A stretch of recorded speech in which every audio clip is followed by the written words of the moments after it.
Ganito po yung kwento ng pagkakabit ko ng roller guide, mga bossing. Face drawer niya, nakapaloob, naka-insert po tayong pinto natin. Saktuhan lang dito. Hindi po siya nakatapal, hindi po siya naka-overlap. Kaya ang ginagawa ko po, mga bossing, eto, simula dito, nagwa 1 cm lang po ako papasok. Ganun din po sa kabila. Dito, mga bossing, hindi na makita. Dito na lang. Dito naman sa kabila 1 cm din. Ganito po yung kwento ng pagkakabit ko ng drawer, mga bossing. Dito ko kasi lalagay yung drawer guide eh. Nakaganyan po, mga boss. Ayan. Lalagyan ko na lang ng pako doon sa kabila. Paparehasin ko na lang po siya rito.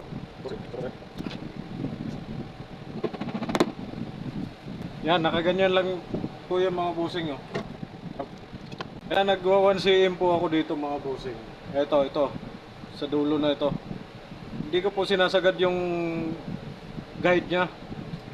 Kasi kung sakali po wala sa eskwela, halimbawa po yung drawer niya mismo wala sa eskwela, pwede ko po kasi siyang babawasan dito yung drawer. Pwede ko po bawasin yung drawer niya para maganda po yung pagkalapat ng pinto niya. Kaya hindi ko po sinasagad yung drawer guide na to. Ganon po ako magkakabit ng drawer, mga bossing. Pag naglalagay po kayo ng tornilyo, dito po kayo maglalagay. Ito. Itong isang to. Yan. Pwede rin naman po dito kayo maglagay sa umpisa. Tapos ililipat nyo na lang po siya rito. Ito yung isang to. Dito pwede naman. Pero sa akin diretso na po kasi dito eh. Kasi hindi ko na babaguhin to rito eh. Kaya nga meron akong 1 cm dito. May in-adjust ako dyan na 1 cm para kung sakaling magka-problema, yung drawer na lang po yung babawasin ko ng konti. Yung iba po kasi dito, diskarte po nila yun. Sa akin, iba din po kasi diskarte ko eh. Kaya po sinasabi ko dito ko nilalagay po dito, mga bossing. Ito. Kasi kapag maluwag po yung drawer box nyo, igaganyan nyo lang po yun oh. Yan po bossing, mga bossing. Dito po na-adjust pag maluwag po yung drawer box. Pag ako po kasi gumagawa ng drawer box, mas okay po sa akin yung medyo maluwag kaysa yung masikip. Kasi pag masikip, mahirap magbawas. Kapag medyo maluwag, ito lang po ang paraan, ito lang solusyon. Kaya po ganyan yung pagkakagawa ng drawer guide. Kasi ito po yung nakadesign niya para dito po talaga yung paglalagay ng tornilyo. Para kung magka-problema po kayo sa drawer box nyo, ito po ang i-adjust nyo. Kaya hindi ko po recommendable yung drawer box na masikip. Mas okay po maluwag. 5 mm pwede na po yun. Ito lang po ang solusyon, mga bossing oh. Yan po ang solusyon pag maluwag yung drawer box nyo. Pag masikip, ang solusyon po doon, pag masikip, babaklasin nyo po lahat yun, kabilang side. Siyempre babawasin nyo yun eh. Kaya mas mainam yung medyo kulang ng konti yung drawer box nyo. Ito lang po ang solusyon, mga bossing.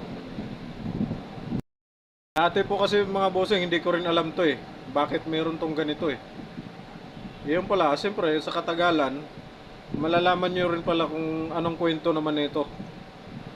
Kung bakit, anong purpose, bakit ganyan yan.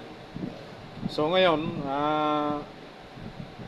katulad ng mga kunti pa lang yung alam, kahit paano ngayon, malalaman na nila kung paano. Ako dati kasi wala eh. Sa experience ko lang po nakukuha to. Medyo matagal-tagal din bago ko naintindihan to kung bakit ganito to. Po ng drawer, mga bossing, marami po mga paraan. Kanya-kanyang paraan. Ang importante lang naman, may kabit nyo ng maayos, gumagana siya ng maayos. So wala na pong problema doon. Kanya-kanya naman pong diskarte yan eh. So ayan po, mga boss. Bili na lang kasi ako ng ganito para kahit papaano hindi mahirap magtornilyo. Hindi po sa company to mga bossing, sa akin po to. Drawer box mga bossing. Nilalagyan ko po muna ng drawer guide. Doon na po ako nagbabase sa drawer guide. Dito na po. Dito, itong drawer guide na to. Dito na, dalawang drawer guide. Ito po mga bossing.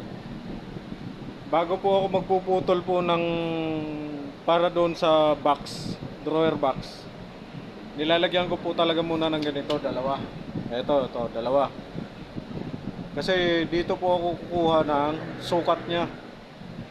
Tulad nito para hindi na masyadong malayo yung drawer box nyo, hindi masyadong maliit, hindi masyadong sobrang laki. Sa madaling salita po, eksaktuhan. Nagkakaproblema lang siya kung dyan sa loob, kung hindi naka-eskwala. Siyempre mahirap kasi yung dyan sa loob eh. Hindi naman po tayo perfecto.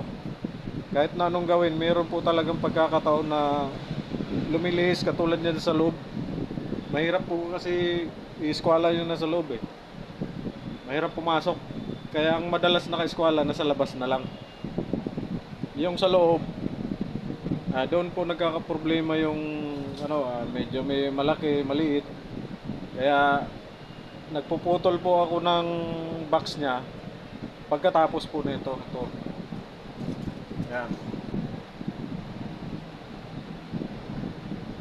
Katulad po nito mga boss, 50.5.